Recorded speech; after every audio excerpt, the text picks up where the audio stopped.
En Mateo 2:14, hermanos, ustedes se acuerdan, cuando los sabios de Oriente llegan a Israel, le cuentan a Herodes el Grande acerca de que nació el Mesías. Herodes investiga y se encuentra que esa profecía se llevaría a cabo en Belén. Entonces Herodes planea matar al niño porque es el heredero al trono. Entonces él planea ejecutar al niño antes de que sea nombrado rey o reconocido como tal. Entonces un ángel le habla a José y le dice: vete a Egipto, huye porque están planeando asesinar al niño. Entonces él, despertando, tomó de noche al niño y a su madre y se fue a Egipto. Estuvo allí hasta la muerte de Herodes, para que se cumpliera lo que dijo el Señor por medio del profeta Oseas, cuando dijo: de Egipto llamé a mi hijo. Eso es un paralelo, hermanos. Cuando Oseas 11:1 dice que de Egipto llamé a mi hijo, ¿de quién está hablando? De los israelitas del Éxodo. Está diciendo: yo engendré a mi primogénito, a Efraín, dice allá en Oseas, a Israel, y yo fui por él y lo saqué de Egipto. Entonces vemos, hermanos, que hasta ese detallito de que el pueblo estuvo en Egipto también era un anuncio de lo que el Señor iba a hacer. Porque así como Israel estaba en Egipto, mientras maduraba, mientras se cumplía el periodo establecido por Dios para ser liberado, también el Señor Jesús por su parte estuvo en Egipto mientras maduraba y mientras se daba a conocer a todo el mundo. Y de Egipto llamé a mi hijo. Bueno, en Éxodo 12, versículo 5, o más bien en todo el capítulo, se nos habla acerca de la fiesta de la Pascua, una fiesta instituida por Dios Padre en el antiguo pacto. La Escritura dice en Colosenses que todas estas fiestas eran sombras del que había de venir. Quiere decir que cada una de ellas apuntan a un atributo o a un hecho que el Señor Jesús iba a realizar. Por lo tanto, en Éxodo 12 encontramos muchísimas referencias al Señor Jesús, a quien Él iba a ser. Entonces recordemos algunos detalles. En el versículo 5 se nos decía que para celebrar esa fiesta se requería ¿qué? Un animalito que tenía que tener ciertas características para que cuando se llevara a cabo el sacrificio, el holocausto, fuera acepto. Entonces miremos cuáles son. Dice: el animal será sin defecto. Se refiere a su físico, a su fisionomía. Macho, 1 año. Lo tomarán de las ovejas o de las cabras.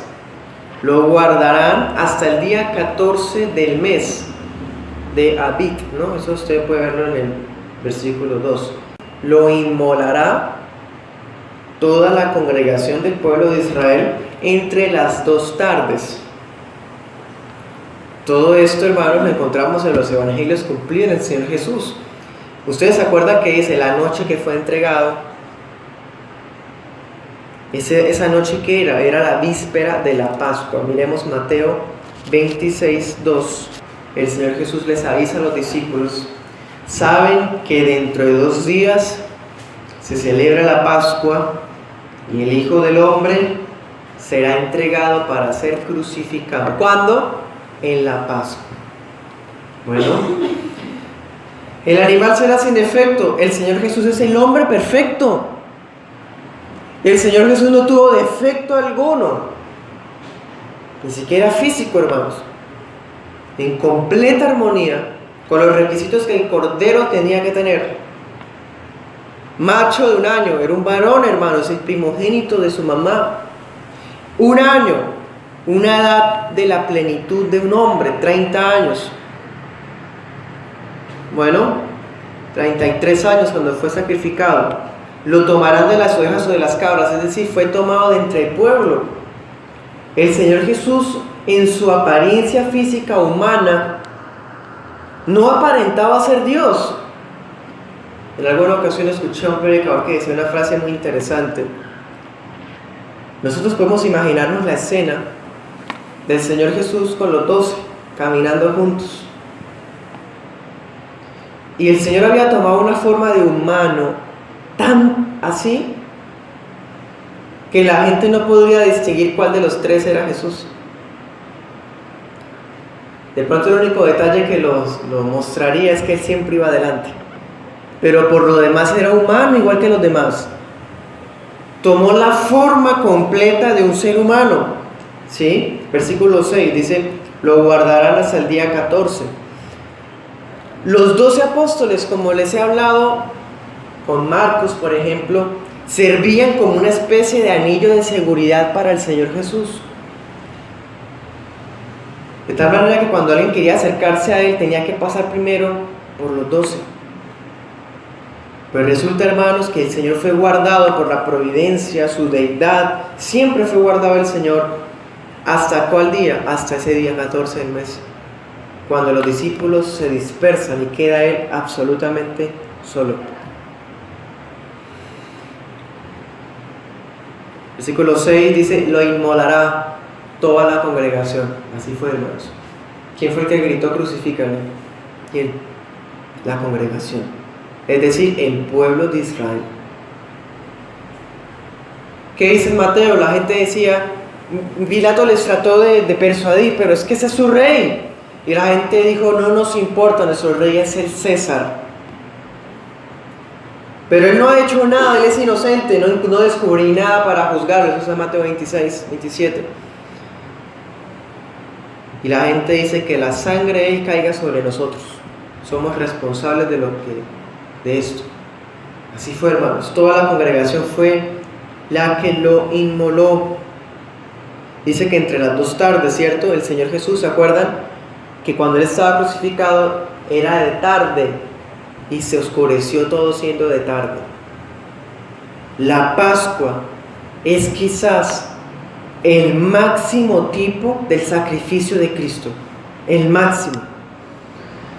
Podemos encontrar muchas sombras en el Yom Kippur, en el día de la expiación, sí. Podemos encontrar muchas sombras en los demás holocaustos, sí. Pero es que la Pascua tiene tantos detalles, tantas reglas y normas que podemos encontrar cumplidas de forma explícita en Cristo. Miremos Éxodo 13:7. En 7 días inmediatos a la Pascua dice: se comerán los panes sin levadura, no tendrás contigo nada leudado ni levadura en todo tu territorio. O sea, con ocasión a la Pascua el pueblo tenía que botar, deshacerse de toda pizca de levadura. De la misma manera pasa con el Señor Jesús para nuestras vidas. Cuando el Señor Jesús fue dado por nosotros, entregado para nuestra expiación, ¿qué ocurre en nuestras vidas? Toda la levadura de nosotros desaparece. Toda la maldad, la malicia y el pecado que teníamos fue disperso, botado, echado de nuestras vidas por efecto del sacrificio del Señor Jesús. 1 Corintios 5:7. Límpiense de la vieja levadura para que sean nueva masa, como son ahora, sin levadura. Porque nuestra Pascua, que es Cristo, ya fue sacrificada por nosotros. ¿Quiénes nosotros? Los que ahora son nueva masa. ¿Quiénes son los de nueva masa? Aquellos por los que Cristo fue sacrificado. Versículo 8. Así que celebremos la fiesta, no con la vieja levadura, ni con la levadura de malicia y de maldad, sino con panes sin levadura, de sinceridad, de verdad. Miren el contexto, ¿no?, en el que están esas palabras. La santificación de la iglesia, la pureza de la iglesia es el cumplimiento de esa Pascua. Si se dan cuenta el contexto en donde está eso, Corintios 5, ¿se acuerdan qué es? La excomunión, que habla luego en el 9 en adelante, la separación secundaria y primaria.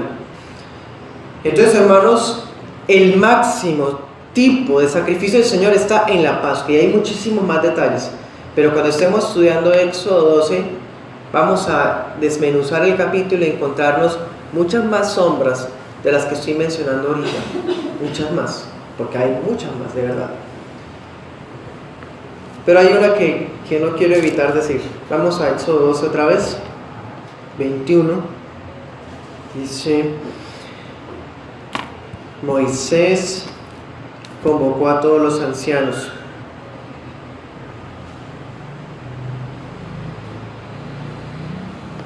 ¿Qué les dijo? Salgan y busquen corderos para sus familias, sacrifiquen la Pascua. ¿Sí? Ahora miren el 46. El cordero se comerá en una casa, y no llevarán de aquella carne fuera de la casa, ni le quebrarán ningún hueso. Mira, el 47 insiste: toda la congregación de Israel lo hará. Bueno, ahora vamos a Juan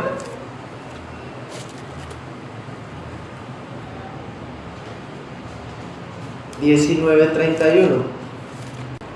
Entonces los judíos, por cuanto era la preparación para la Pascua, a fin de que los cuerpos no quedaran en la cruz el Shabbat, pues aquel sábado era de gran solemnidad, le rogaron a Pilato que se les quebraran las piernas a los crucificados y fueran de allí quitados.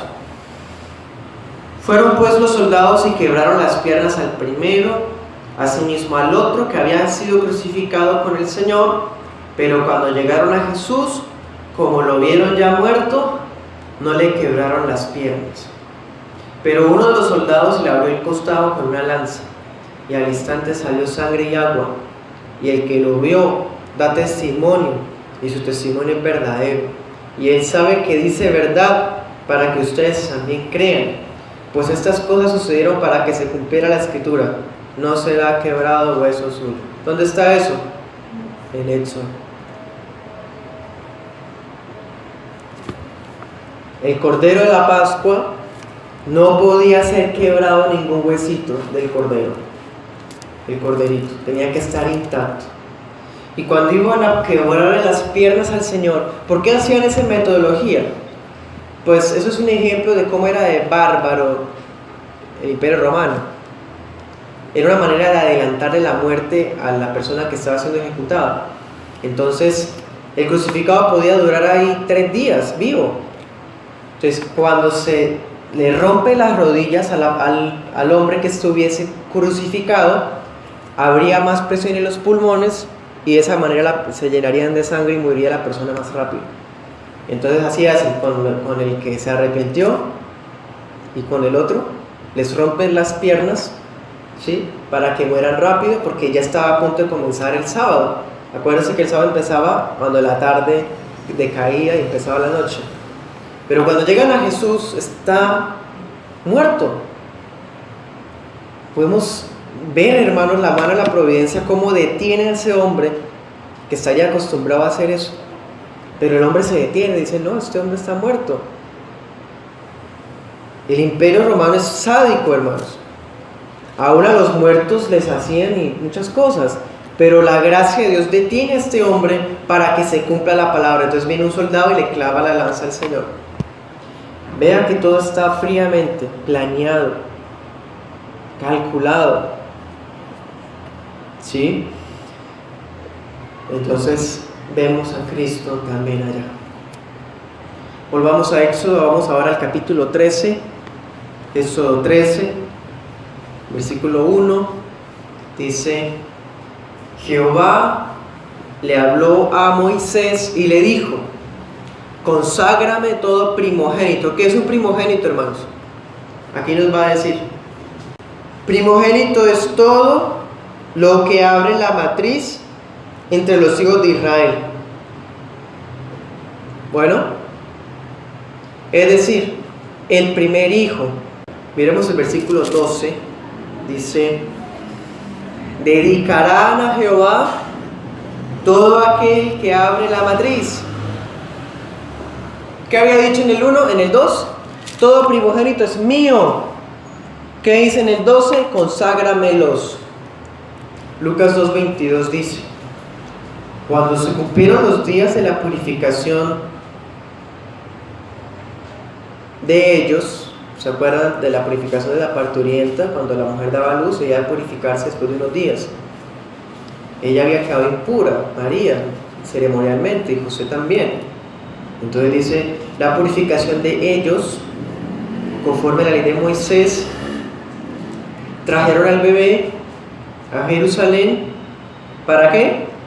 Para presentarlo al Señor, como está escrito en la ley del Señor: todo varón que abra la matriz será llamado santo al Señor. ¿Dónde está eso? En Éxodo 13.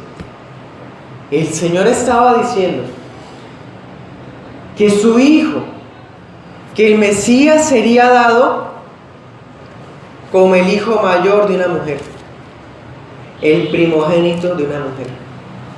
Así fue. Como sabemos, el Señor Jesús fue el hijo mayor de muchos hermanos. El siguiente fue Santiago, ¿se acuerdan? Jesús fue el primogénito. Bíblicamente, tanto de ella como de José. Acuérdense que hay una tendencia que afirma que José tenía hijos de otro matrimonio. Hermanos, ese tipo de conjeturas, de suposiciones, no tienen fundamento en la palabra de Dios. Cristo es primogénito, y lo que sabemos con certeza es que es el primogénito de María. Bueno, como decía la palabra. Entonces, la consagración de los primogénitos también es un tipo de que la venida de Cristo sería Él como hombre.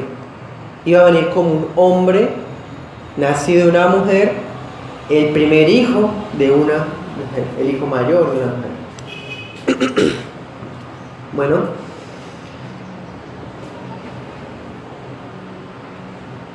ahora vamos a Éxodo 24.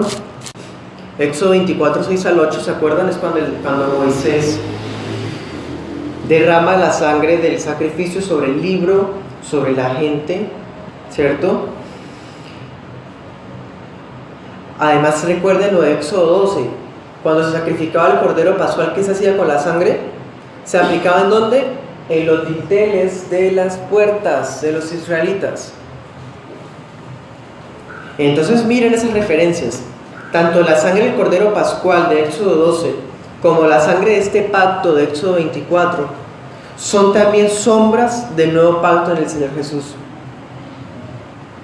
La sangre del sacrificio de la Pascua hizo que cuando el ángel destructor venía matando a los primogénitos de Egipto, el ángel no podía entrar a la casa de los israelitas porque estaba la sangre pascual. Esa sangre, hermanos, no es la sangre del Hijo de Dios, pero era un anticipo de ella, por eso era que tenía ese poder. De la misma manera, como vimos, la Pascua nos quita la levadura a nosotros. El sacrificio de Cristo nos purifica a nosotros de la maldad, de la suciedad, del pecado, pero también nos brinda una protección del espíritu destructor, es decir, de la muerte y de la condenación, porque a todo aquel que está en Cristo ya no hay condenación, en la institución de la cena del Señor. En Mateo 26, 28, ¿se acuerdan? El Señor Jesús toma la copa y dice: esto es mi sangre del nuevo pacto que por ustedes es dada. ¿Qué había dicho Moisés? Esta es la sangre del pacto que el Señor ha hecho con ustedes. Y el Señor Jesús dice: esta es la sangre del nuevo pacto que por ustedes es dada. El Señor Jesús cumple entonces Eso que Moisés como mediador estaba haciendo, Cristo lo cumple como mediador del nuevo pacto. Vamos a Éxodo 28, 1. Dice: harás que Aarón, ¿sí?, se acerque a ti para que sea mi sacerdote entre los hijos de Israel. El ministerio de Aarón era servir como sumo sacerdote, representante de toda la nación, para hacer sacrificios a nombre de él, de su familia y de la nación entera. Como recordamos, Aarón era el hijo mayor de Amram, ¿se acuerdan? El hijo mayor de Amram, por eso él fue elegido como el sumo sacerdote. Y entonces cuando Aarón muriera, su hijo mayor lo heredaba y tenía que seguir con su servicio ministerial, y así sucesivamente. Pero hermanos, el sacrificio de Jesús es tan eficaz, tan poderoso, que no se requiere hacer ni repetir generación tras generación. Es más, ¿por qué es necesario que ese ministerio de Aarón haya sido heredado? Por una sencilla razón: por la muerte. Aarón va a morir. Aarón vivió 120 años, murió, se va a acabar. En cambio, Cristo es sumo sacerdote para siempre, porque Él vive para siempre, porque Él es Dios eterno. De tal manera que presenta su sangre en sacrificio, presenta su intercesión por su pueblo, así como lo hacía el sacerdote Aarón, pero Él no puede hacer Él mismo para siempre, porque Él mismo está allí a la derecha del Padre, intercediendo por todos nosotros. Vamos a las Escrituras, a Hebreos 5:4. ¿Quién fue el que nombró a Aarón? ¿Aarón se nombró solo? ¿O lo nombró Moisés? Lo nombró Dios, dijo: llama a Aarón, tráelo. ¿Cierto? Miren cómo dice el 5:4 de Hebreos: nadie toma para sí esta honra. ¿Cuál honra? La de ser sacerdote. Sino el que es llamado por Dios, como lo fue Aarón. Bueno, versículo 5. Por eso tampoco Cristo se glorificó a sí mismo, haciéndose sumo sacerdote, sino que fue Dios quien le dijo: tú eres mi hijo, yo te he engendrado hoy. También dice en otro lugar, en Salmos: tú eres sacerdote para siempre, según el orden de Melquisedec. Así como Aarón fue nombrado por Dios y no por sí mismo, así también el Señor Jesús fue nombrado por Dios y ni siquiera por sí mismo. Entonces vemos el paralelo. Pero siempre cuando hacemos los paralelos, las tipologías, encontramos que Cristo es muchísimo más grande. Cristo no provino de Aarón. Cristo fue nombrado en otro orden. Él no es del orden de Aarón, fue nombrado en otro orden. ¿Sí? Versículo 5. ¿Estos qué? Los sacerdotes sirven a lo que es figura y sombra, lo que estamos hablando, de las cosas celestiales, como se le advirtió a Moisés. Fue necesario que el orden de Cristo fuera superior al de Aarón. Aarón presentaba sangre ajena, sangre ineficaz, porque podía cubrir el pecado, pero en forma temporal. Al otro día tocaba volver a hacer otro sacrificio, incluso por él mismo, porque él mismo era pecador. En cambio, Cristo no viene con sangre ajena, sino con la propia, siendo perfecto e inocente. Y entra no al tabernáculo, no al templo de Salomón, no al templo de Zorobabel, no al templo de Herodes. Entra al templo celestial, al lugar santísimo del cielo, con su propia sangre. Aarón tenía que ser reemplazado por su hijo Eleazar, Eleazar por Fines, y así sucesivamente. En cambio, Cristo no tiene que ser reemplazado nunca, porque Él vive y reina para siempre. Por eso es que es herejía, hermanos, cualquier tipo de intercesión que quiera tomar los mismos poderes que Cristo tiene a la diestra del Padre. Es así como la intercesión de María, de los santos y de los ángeles es una herejía pagana que lo que está haciendo es atacar la suficiencia de la intercesión de Cristo, la cual es perfecta, eterna y suficiente. De la misma manera, hermanos, si el sacerdocio de Aarón, establecido bíblicamente, fue superado, fue mejorado, fue reformado por lo que Cristo hizo en sus ministerios sacerdote, quiere decir que para el día de hoy ya no existe ministerio de sacerdote. Entonces ya no solamente es herejía decir que María, los santos y los ángeles interceden, sino que también es herejía decir que Dios instituye sacerdotes hoy. Hay un pasaje tanto en Pedro como en Apocalipsis que dice que Dios nos nombró a nosotros sacerdotes y reyes delante de Dios por Cristo Jesús. Pero no significa que tengamos las mismas funciones que tuvo Aarón, ni siquiera las de Aarón, porque Cristo las cumple de forma perfecta, incluso mejor que todos los sacerdotes que tuvo Aarón en todo el tiempo del Antiguo Testamento. Entonces, hermanos, descubrimos que el ministerio de Aarón era otra sombra del sumo sacerdocio perfecto que Cristo iba a ejercer. Volvamos a Éxodo 26, 31. Está hablando de el mobiliario del tabernáculo, las partes que lo componen. Dice: harás, le habla el Señor a Moisés, un velo azul, púrpura, carmesí y lino torcido. Será hecho de obra primorosa con querubines. Lo pondrás sobre 4 columnas de madera de acacia, recubiertas de oro, con capiteles de oro, y sobre basas de plata. Bueno, pondrás el velo debajo de los corchetes, y allí detrás del velo colocarás el arca del testimonio, detrás del velo. Así, el velo servirá para separar el lugar santo del lugar santísimo.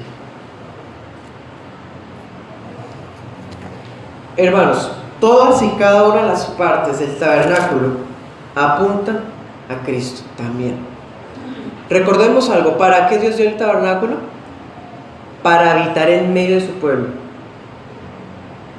Para habitar en medio de su pueblo, que Él mismo había redimido.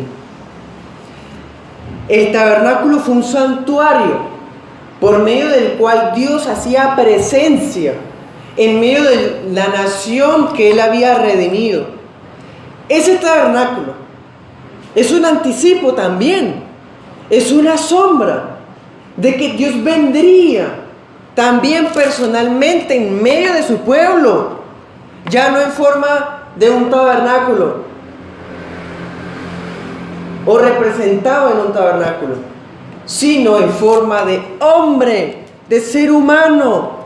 Tomaría la forma de nosotros para habitar en medio de su pueblo. El tabernáculo es un anticipo de que Cristo recibiría otro tabernáculo. En Corintios, el apóstol Pablo dice: hermanos, nuestra carpa exterior, nuestro tabernáculo se va deteriorando.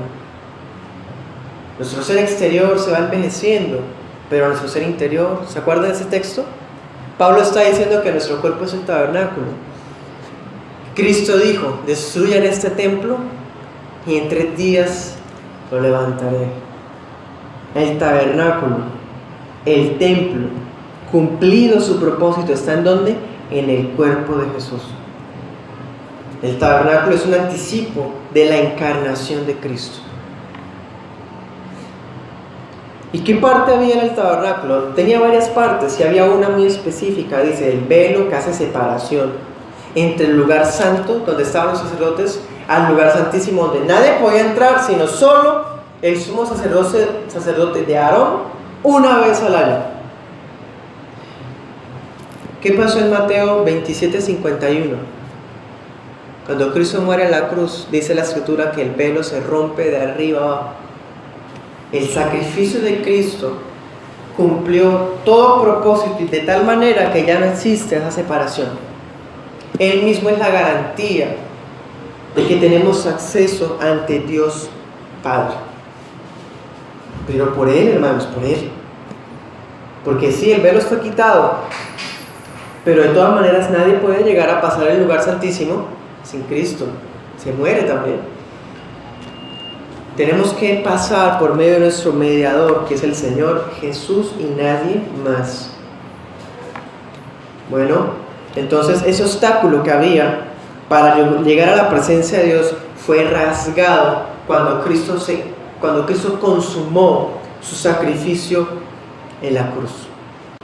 Eso es un pilar, hermanos, definitivamente. Es un pilar, no solamente para entender la historia de la Biblia, sino también para entender el Evangelio. Ese es el libro de Éxodo. Vamos a Éxodo 30, versículo 13. Resulta, hermanos, que pues para la edificación del tabernáculo, el que iba a ser sombra del Señor que había de venir, se necesitaba recoger dinero y materiales. Y uno de esos dineros era el dinero del rescate. O sea, cada cabeza varonil de 20 años en adelante tenía que pagar un impuesto. Éxodo 30:13 dice: todo aquel que sea censado medio ciclo, estaba diciendo, nos debían dar un ciclo por cada persona. Medio ciclo sirve para la ofrenda reservada, o sea, para los sacerdotes, y el otro medio ciclo era para la contribución de la construcción del tabernáculo. Este detallito que aparece allí en Éxodo 30, el Señor Jesús mismo lo tendría que pagar, hermanos.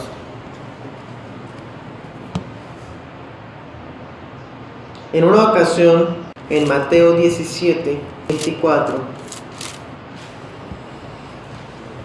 unos fulanos que estaban cobrando ese impuesto se le acercan a Pedro y le dicen: tu maestro paga las 2 dracmas, las monedas de ese tiempo. Y Pedro pues no sabe qué decir, pero no quiere que su maestro quede mal, entonces dice sí. Y Pedro va a donde está el Señor, porque Pedro aquí parece que está en la calle, está pues en un día normal, se encontró a esos fulanos, le dicen eso y Pedro va a la casa a buscar al Señor y le va a contar. Cuando Pedro entra en la casa, en el versículo 25, Mateo 17:25, Jesús le dice a Pedro: ¿qué te parece, Simón? Los reyes de la tierra cobran los impuestos y tributos ¿de quién? ¿De sus hijos o de los extraños? Y Pedro le dice: de los extraños. Entonces Jesús le dijo: o sea que los hijos están exentos. Sin embargo, para que no se ofendan, ve al mar, échala al suelo y toma el primer pez que saques. Ábrele la boca y hallarás una moneda. Tómala y dásela por mí y por ti. Pagó el impuesto de Éxodo 30, el Señor Jesús. ¿Qué está diciendo el Señor? El santuario es mío, yo soy el Hijo. El tabernáculo es mío, yo soy el Hijo. Yo no tengo por qué pagar ese impuesto, porque el tabernáculo antes me estaba anticipando mi llegada. Pero voy a pagarlo. ¿Por qué? Porque el Señor cumplió a cabalidad cada punto de la ley, mostrando su obediencia perfecta a Dios Padre para ofrecer por nosotros un sacrificio perfecto al Padre.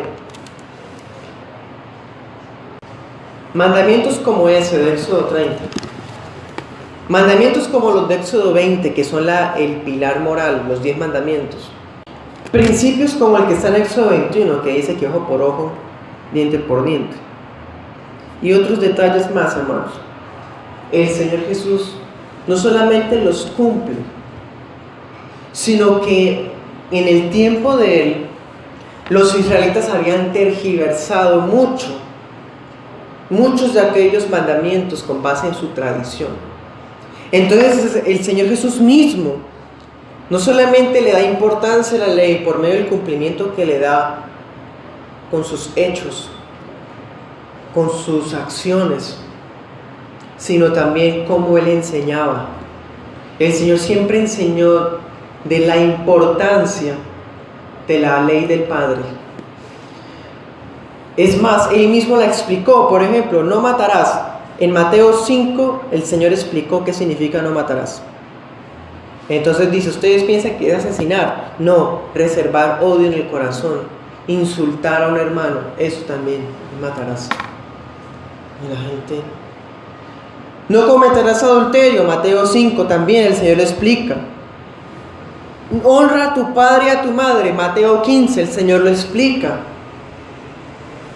Santifica el día de reposo, Lucas 13, el Señor lo explica, ¿qué significa? Ojo por ojo, diente por diente, el Señor lo explica, Mateo 5. O sea, el Señor honra a la ley, no solamente con su vivencia, porque Él obedeció, hermanos, lo vemos guardando a las fiestas también. Lucas 2, Juan 2 nos muestran ejemplos de eso. Sino también Él le reconocía honra a la ley con la forma como Él hablaba de ella. Enseñaba la palabra de una manera, hermanos, que la honraba. Es más, una vez un muchacho se le acerca al Señor y le dice, Señor, ¿qué debo hacer para heredar la vida eterna? ¿Qué le dice Jesús? Guarda los mandamientos. Usted es buena persona. ¿Usted cómo se siente? ¿Usted qué piensa? No. El Señor siempre le dio esa categoría a la ley. Guarda los mandamientos. ¿Y qué le dijo el muchacho? Yo los he guardado todos desde la niñez. Y el Señor Jesús sabe que en muchos aspectos tiene razón, pero siente compasión porque en última sabe que no. Entonces el Señor le dice, ve y traiga todo lo que tienes y sígueme. Y el muchacho, ustedes se acuerdan, se desanima. Eso está por allá en Mateo 19. El hombre se desanima, da la vuelta y se va porque era rico. O sea, ¿cuál era el 10º mandamiento? No codiciarás. Estaba cumpliendo los mandamientos desde la niñez, pero falla en el 10º, por lo tanto es culpable de todos. Por eso le dijo, sígueme, pero no. Entonces, hermanos, vemos que el Señor honró la ley del Padre siempre. Y los apóstoles, pues, explican aún más el sentido de la ley, declarando como vigentes para la iglesia todos los mandamientos. Por ejemplo, el de honra a tu padre y a tu madre. No solamente Cristo lo explicó, Mateo 15:4 y Marcos 7:10, el Señor explica qué significa, sino que también los apóstoles. Por ejemplo, Efesios 6, del 1 al 4, el apóstol Pablo explica qué significa eso. Pero los apóstoles ampliaron la interpretación correcta. ¿Cuál es la interpretación correcta de la ley? Obedecer. El problema, hermanos, un riesgo que podemos caernos todos nosotros, porque entre el evangelio y la ley debe haber un equilibrio, la gracia y los mandamientos. Si yo me enfoco en obedecer, hacer, no decir, no tocar, no comer, no hacer, sí, sí, estoy poniendo la balanza, bajando la gracia y diciendo que es por obras. En cambio, si entiendo que es por gracia, pero que yo debo esforzarme en la santificación, estoy en el equilibrio. Guardamos los mandamientos, hermanos, no para ser más agradables a Dios, no para ser justos, no para ser, hermanos, salvados. ¿Cómo hacemos para mantener ese equilibrio? Recordar el propósito de la ley. Romanos 7:7, Romanos 13:9, Gálatas 3:17 y Santiago 2:11. En esos textos se explica cuál es el propósito de la ley. ¿Cuál es el propósito? Inundarnos de pecado, encerrarnos en la culpa para siempre, sin escape. Ese es el propósito de la ley. Mostrarnos la situación desgraciada del ser humano. El propósito de la ley es mostrar el pecado, mostrar el mal, para que al verse atrapado el ser humano en la ley, vea a lo lejos una luz en forma de cruz y corra a esa cruz. Esa es la manera de mantener el equilibrio entre el evangelio y la ley. Si empezamos a obedecer, a exigir, a hablar de la ley como esfuerzos, como cosas por hacer, está mal. Está mal. Por más buenas intenciones que sea, está mal.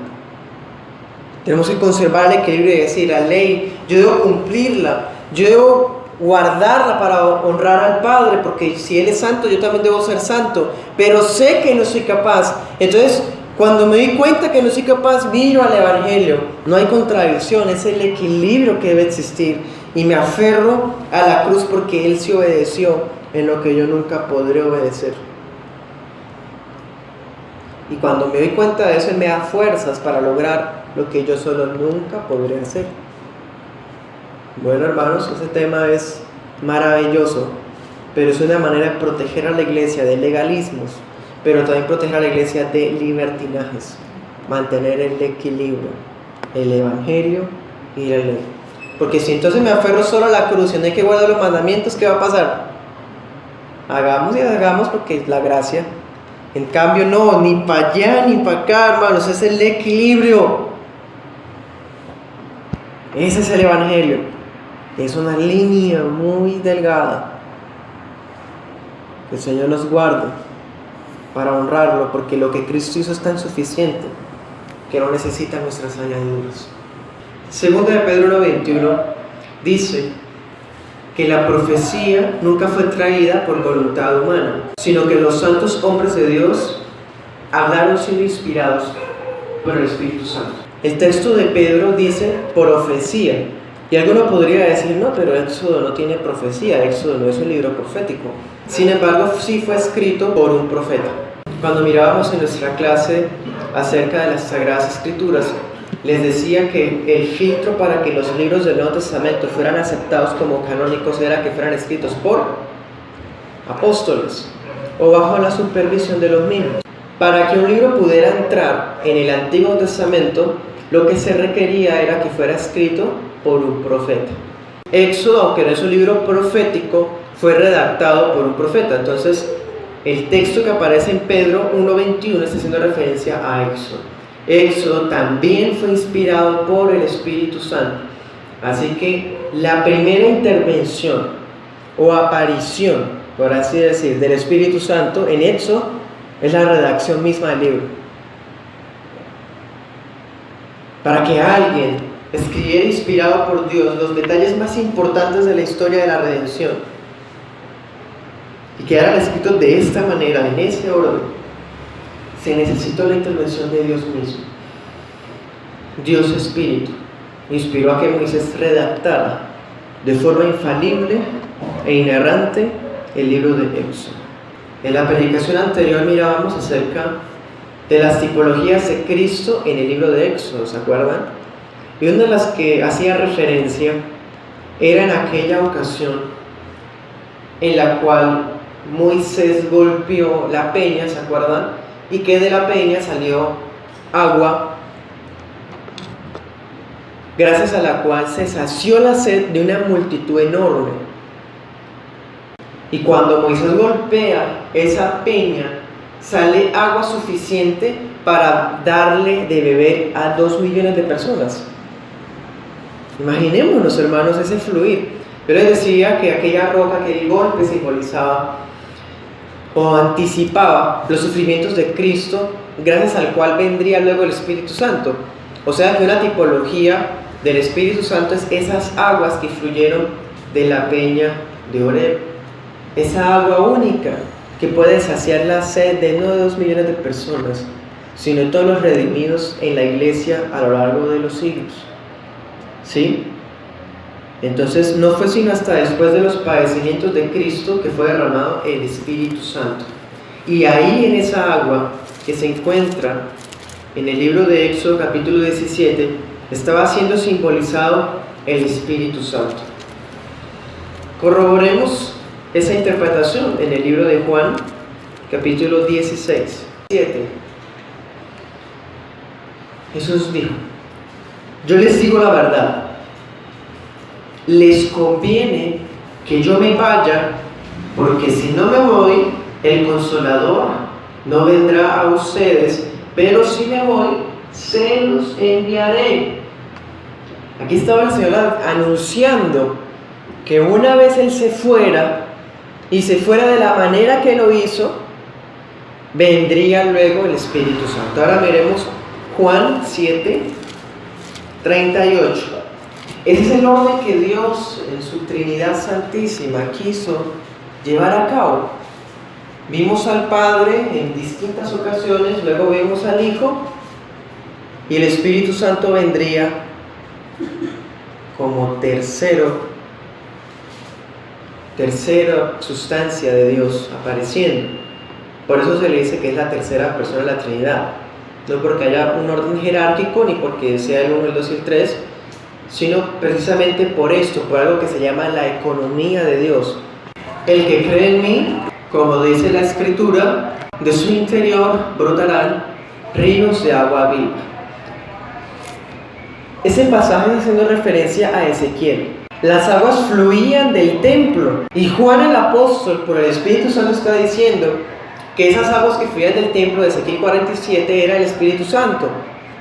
Hermanos, la misma agua que fluía también de la peña Oreb es el Espíritu Santo. Hay armonía plena, haciendo la comparación y el paralelo en ambos pasajes.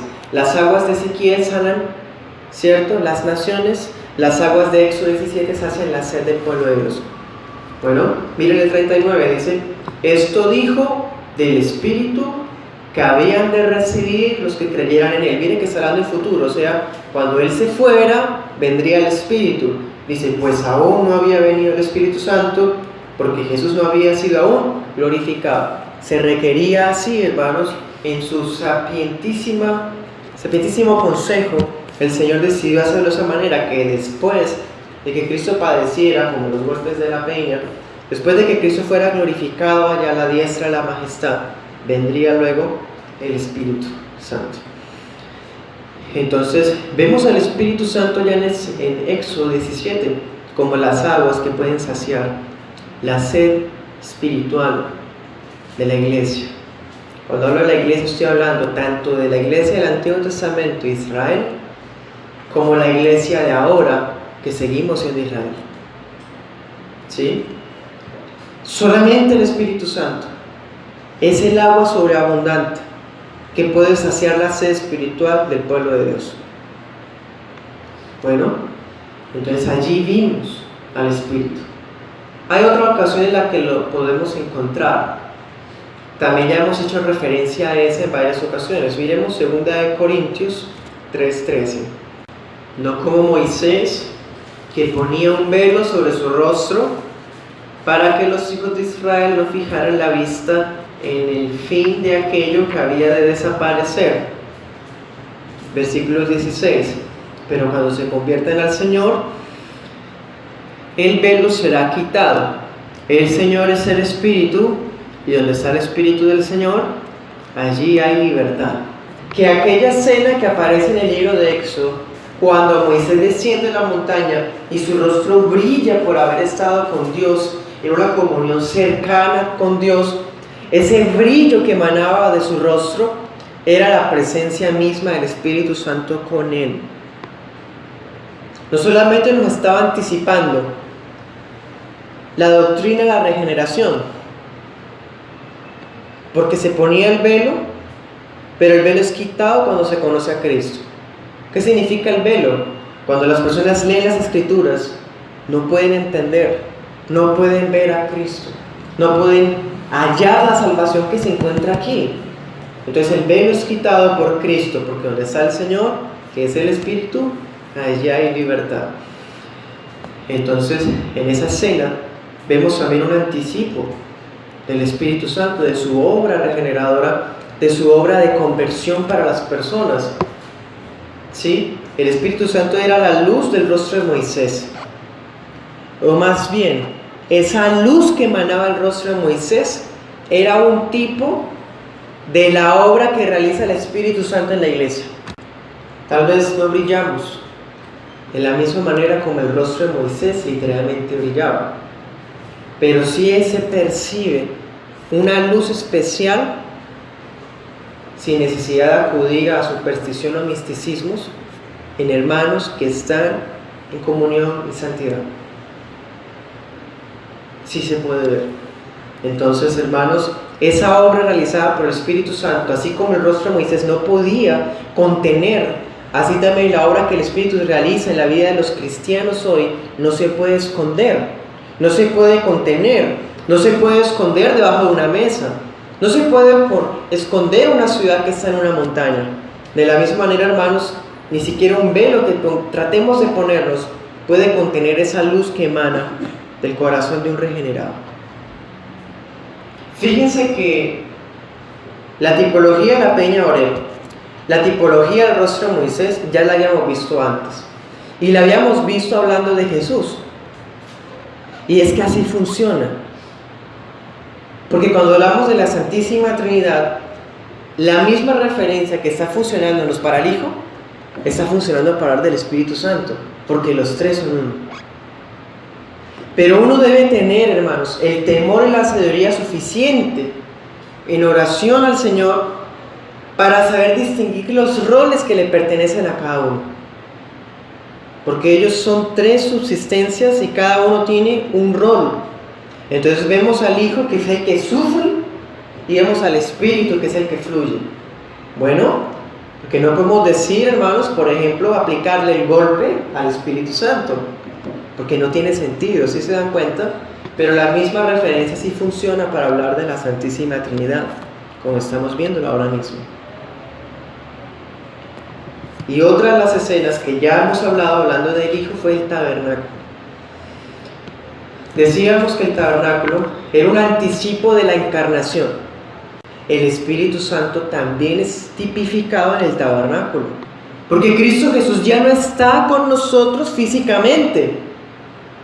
Ya no necesitamos un templo para que Dios more en medio de su pueblo, un santuario movible o un santuario edificado sobre el monte Moriah. Porque ahora Cristo y el Padre habitan con su pueblo a través del Espíritu Santo. Así que el tabernáculo también era un símbolo, una tipología del Espíritu Santo.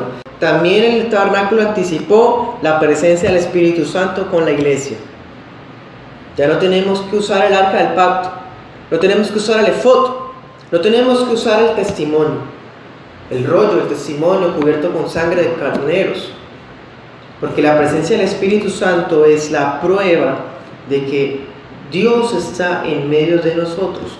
Efesios 2:22, en quien ustedes son juntamente edificados para morada de Dios en el Espíritu. ¿De qué está hablando ahí? De la iglesia. Versículo 19, es una ciudadanía, es una familia conformada por miembros. Versículo 21, es un edificio bien coordinado, es un templo. Versículo 22, es una morada divina. Todo eso es la iglesia. Todo eso es la iglesia. Entonces, el Espíritu Santo, ¿en dónde mora? Mora en la iglesia. ¿Y qué es la iglesia? Dice, en quien ustedes son la iglesia. Pero dice, son juntamente. Ustedes son la iglesia, pero juntos. Y juntos somos edificados como templo, familia, edificación de Dios, por medio del Espíritu Santo, para morada de Dios en el Espíritu Santo. Dicho de otra manera, si Cristo vive en el corazón de alguien, si Dios vive en el interior de una persona, es por el Espíritu Santo. 1 Corintios 3:16. ¿Acaso ustedes no saben que son templo de Dios y que el Espíritu de Dios está en ustedes? O sea, ya no requerimos el tabernáculo, ya no requerimos el templo, porque nosotros mismos venimos a hacer el tabernáculo, el templo, en donde Dios habita por medio del Espíritu Santo. Versículo 17. No solamente está haciendo referencia a un hermano en particular, a un creyente específico. Está haciendo referencia a cada miembro, a cada individuo que hace parte de la colectividad de la iglesia. La prioridad de Corintios es hacerle entender a los corintios qué es la iglesia. Porque el templo de Dios es la iglesia. Entonces aquí dice, si alguno destruye el templo de Dios, Dios lo destruirá a él. Porque el templo de Dios el cual ¿qué? Son ustedes, ¿ven? La colectividad, ustedes. Es santo. ¿Por qué? Porque el Espíritu mora en nosotros. Entonces, hermanos, el tabernáculo era un anticipo. Imagínense a alguien queriendo profanar el tabernáculo. ¿Qué le pasaba, hermanos, a alguien que profanara el tabernáculo? Recordemos, Nadab y Abiú queman incienso extraño, algo ilegal, algo que él no había pedido, y la gloria de Dios los fulmina. ¿Cierto? El rey Usías toma el incensario y como es el rey, él cree que puede entrar a quemar incienso. Entra al templo a quemar el incienso y Dios lo castiga con lepra en su frente. Ahora, ¿qué pasa con alguien que quiera destruir la iglesia de Dios hoy? Exactamente lo mismo, hermanos. Tal vez no va a salir fuego ni le va a salir lepra en la cara, pero Dios sigue siendo justo y celoso de su templo santo. Entonces Dios sigue morando en medio de su pueblo, ya no a través de una estructura, sino a través del Espíritu Santo. Y Él es el que nos hace santos. Esto respecto a tipologías. Ahora sí volvamos a Éxodo 28. Ya hablamos de tipologías, ahora hablemos de las referencias directas. ¿Se habla del Espíritu Santo en Éxodo? La respuesta es sí. Éxodo 28:3 dice: hablarás, Moisés, tú, con todos los sabios de corazón. ¿Qué dice? A quienes yo, ¿quién es yo, hermanos? Jehová, Yahvé, ¿cierto? He llenado de espíritu de sabiduría para que hagan las vestiduras de Aarón. Espíritu de sabiduría. Hoy día también por el neopentecostalismo se habla de espíritus.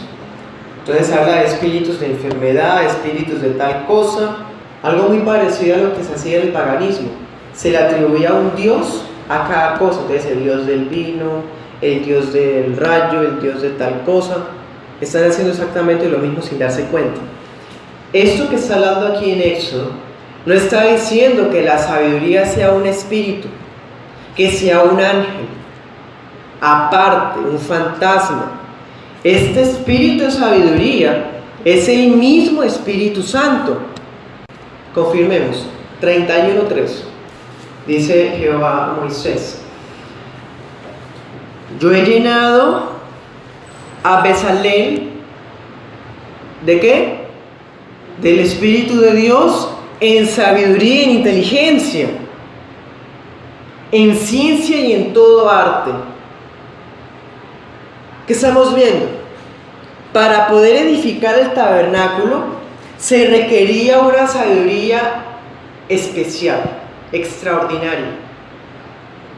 Claro, Moisés, Dios allá cuando está arriba, Dios le muestra el tabernáculo del cielo. Entonces Moisés tiene que hacer una copia de eso. Él escribe, sí, él escribe las medidas, ya las tenemos aquí, hasta en Éxodo la tenemos. Ahora pensemos que fuéramos arquitectos todos los presentes y tenemos esas medidas. Ni siquiera tratando de sujetarnos lo más que podamos a las medidas, llegaríamos a hacerlo bien. Alguno interpretaría una dimensión de una manera, otro interpretaría una medida de una manera, otro interpretaría de otra manera. Entonces, ¿qué se necesitaba para que se hiciera la copia del tabernáculo terrenal igual al celestial? Al Espíritu Santo. Entonces, ¿qué pasa? Dios llena a los constructores del tabernáculo con el Espíritu Santo. Y el Espíritu Santo se revelaba aquí como espíritu de sabiduría. Vamos ahorita a profundizar en ese tema es maravilloso. Es más, nos va a servir para interpretar Apocalipsis. Ahorita vamos a mirar.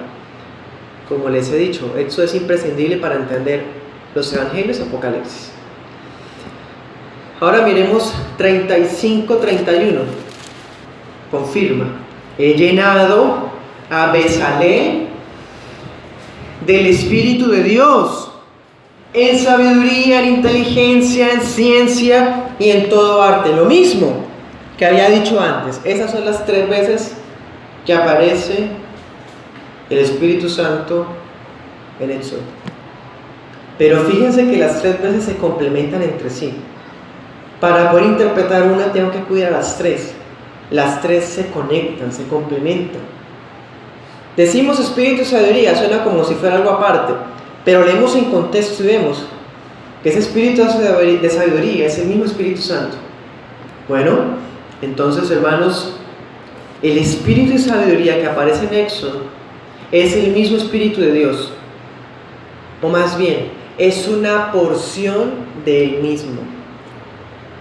Una porción. Ojo, porción.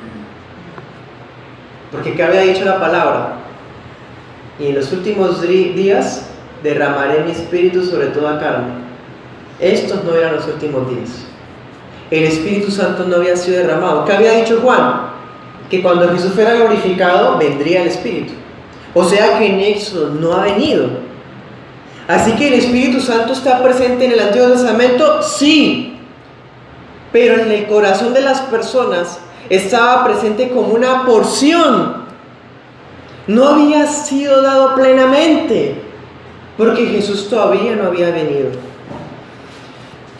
Bueno, la preservación funcionaba por el don de la fe que da el Espíritu Santo, el arrepentimiento que da el Espíritu Santo, la conversión, la regeneración del Espíritu Santo, sí, porque el Espíritu Santo siempre obró en el Antiguo Testamento, pero su morada, como la tenemos hoy, no estaba en el Antiguo Testamento. Entonces por eso se refiere a él como el Espíritu de sabiduría, porque es una porción, para que el pueblo pudiera cumplir con la construcción del tabernáculo. Vamos a Apocalipsis 1:4. Gracia y paz a ustedes, a la iglesia, de parte del que es y que era y que ha de venir. Eso en palabras de Éxodo, ¿cómo se diría? De yo soy el que soy. ¿Se acuerdan? ¿De parte de quién más? De los 7 espíritus que están delante de su trono. 7 espíritus. Ahora miremos 4:5. Dice: del trono salían relámpagos, truenos y voces. Delante del trono ardían 7 lámparas de fuego, que son los 7 espíritus de Dios. Es el mismo término que apareció en 1:4. ¿Dios tiene 7 espíritus? ¿O son 7 espíritus distintos? ¿O son 7 espíritus santos? Aquí vamos a ver, hermanos, entonces ese tema de la porción, cómo se cumplió plenamente a partir de la ascensión de Cristo al cielo. Vamos a Isaías 11:2. Saldrá una vara del tronco de Isaí, un nazareno, un vástago, retoñará de sus raíces y reposará sobre él el espíritu de Yahvé, espíritu de sabiduría, espíritu de inteligencia, espíritu de consejo, espíritu de poder, espíritu de conocimiento, espíritu de temor de Jehová, y le hará entender diligente en el temor de Dios. Esos son los 7 espíritus de Dios. Las 7 porciones. ¿Qué significa el 7, hermanos? Perfección, plenitud. Cuando el Apocalipsis está hablándonos de los 7 espíritus de Dios, no está diciéndonos que hayan 7 espíritus santos. Está haciendo referencia al Espíritu Santo ya pleno, a Dios Espíritu habiendo sido dado a la iglesia. Es el Espíritu Santo en toda su naturaleza, en toda su esencia.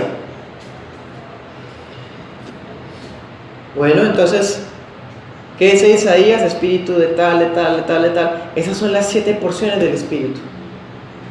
Ya están las 7 porciones. ¿Y en quién fue dado? A Cristo. Sobre él reposará. Así fue. Juan Bautista dice: yo vi sobre él descender al Espíritu como una paloma. el Espíritu vino sobre Cristo Jesús, confirmando su obra. Cuando dice que Bezalel recibió espíritu y sabiduría, entonces nos está diciendo que recibió fue una porción. No fue lleno del Espíritu plenamente, sino una porción. No fue lleno de los 7 espíritus, de todo el Espíritu Santo, sino de una parte, una porción, para que lograra cumplir su misión. Vamos a Apocalipsis 3:1. El que tiene los 7 espíritus de Dios y las 7 estrellas dice esto. ¿Quién es el que tiene los 7 espíritus de Dios? ¿Quién es el que está hablándonos ahí? Es Cristo. Eso está en 1 Timoteo 3:15. Fue vindicado por el Espíritu Santo. Aquí está eso. También. Apocalipsis 5:6. Miré y vi que en medio del trono y de los 4 seres vivientes y en medio de los ancianos estaba en pie un cordero, como inmolado, que tenía 7 cuernos y 7 ojos, los cuales son los 7 espíritus de Dios enviados por toda la tierra. Aquí se confirma. ¿Qué decía ahorita? El que tiene los 7 espíritus. Ahora, ¿qué dice Juan? El cordero tiene los 7 espíritus. Hablemoslo ahora en términos ya literales. Jesús tiene el Espíritu Santo. Jesús fue ungido con Dios Espíritu también, porque Dios Hijo y Dios Espíritu trabajaron juntos para cumplir el propósito de Dios Padre. Bueno, entonces, hermanos, esto nos sirve para ver que si Bezalel tuvo ese don especial para cumplir de una forma artística perfecta el diseño del tabernáculo, solo tuvo una porción. Ahora imagínense, hermanos, la sabiduría y el arte que tiene el que tiene los 7 espíritus de Dios. A Jesús, el ungido, el Mesías, el Señor Jesús, quien tiene la plenitud de Dios en sí mismo. Dios decidió que en Él habitara corporalmente toda la deidad. Él tiene toda sabiduría. Él mismo es la sabiduría. Bueno, entonces, hermanos, es maravilloso ver que nuestro Señor Jesús tiene todo esto. ¿Sí? Y ahí volvemos a ver lo que les decía ahorita, la economía de Dios. Porque Jesús se sujeta al Padre, obedece la voluntad del Padre. Pero el Espíritu Santo también obedece al Padre, pero también al Hijo. Jesús envía al Espíritu Santo, Jesús da al Espíritu Santo, Jesús tiene al Espíritu Santo, ¿sí? Y los 3 son uno. Si en el antiguo pacto los santos recibían porciones del Espíritu, hoy día la iglesia tiene porciones del Espíritu. ¿Cómo se les llama a esas porciones? Los dones del Espíritu Santo. Pero ¿qué decía Apocalipsis? Los 7 espíritus de Dios que han sido enviados a toda la tierra. O sea, ya no es dado como con reserva. Ahora es dado sin medida. Porque Cristo ya está en la majestad. Bueno, miremos 1 Corintios 12, 7. A cada uno de quienes, de los miembros de la iglesia, le es dada la manifestación del Espíritu para el bien de todos. ¿Todos quiénes? La iglesia. A uno es dada por el Espíritu, ¿qué? Palabra de sabiduría. El mismo don que recibió Bezalel. Pero ya no solamente ese. Dice, a otro, palabra de conocimiento, según el mismo Espíritu. Versículo 11, pero todas estas cosas las hace uno y el mismo Espíritu, repartiendo a cada uno en particular como Él quiere. El Espíritu Santo es el que le dio la revelación a la iglesia y el que le da todavía iluminación a la iglesia. Vamos a Efesios 1:17. La epístola de Efesios es como la más evidentemente trinitaria de todas las epístolas de Pablo. Miren dice, para que el Dios de nuestro Señor Jesucristo, o sea, Cristo está sujeto a Dios, al Padre. Esa es la economía de Dios. Ambos son iguales en poder y gloria, pero hay esa relación entre ellos. Dice, para que el Dios de nuestro Señor Jesucristo, el Padre de gloria, que les dé espíritu de sabiduría y de revelación en el conocimiento de Él. Bueno, pero Pablo, ¿cómo así? ¿De Él quién? ¿El Padre o Jesucristo? Los dos. Los dos son uno. Los dos son el Dios Trino también. Entonces dice, el conocimiento de Él, espíritu de sabiduría, o sea, sin el Espíritu Santo no podemos conocer a Jesús. Sin el Espíritu Santo no se puede llegar al Padre. El Espíritu Santo es la sabiduría, es la revelación, es el conocimiento de Cristo. Y Cristo nos lleva al Padre. Ahí vemos, hermanos, en ese solo versículo, la economía de Dios. Cómo Dios actúa en la humanidad. Así es como actúa. Bueno, y todo esto lo vimos, hermanos, desde Éxodo, desde el libro de Éxodo. Hoy día muchos hermanos de nosotros leen las Escrituras como nosotros lo hacíamos antes. Una lectura simplista. Y pensábamos que Éxodo solamente servía para entender Levítico, o que es la continuación de Génesis. Pero no veíamos más allá. Eso es verdad, pero es más allá. Éxodo es la base del Evangelio. Éxodo es la base de Apocalipsis. Éxodo es un pilar para poder entender la vida que un cristiano debe llevar. ¿Cómo es que un libro, hermanos, aparentemente tan sencillo, puede ser tan imprescindible para la eternidad? Porque sobra el Espíritu Santo. Oremos.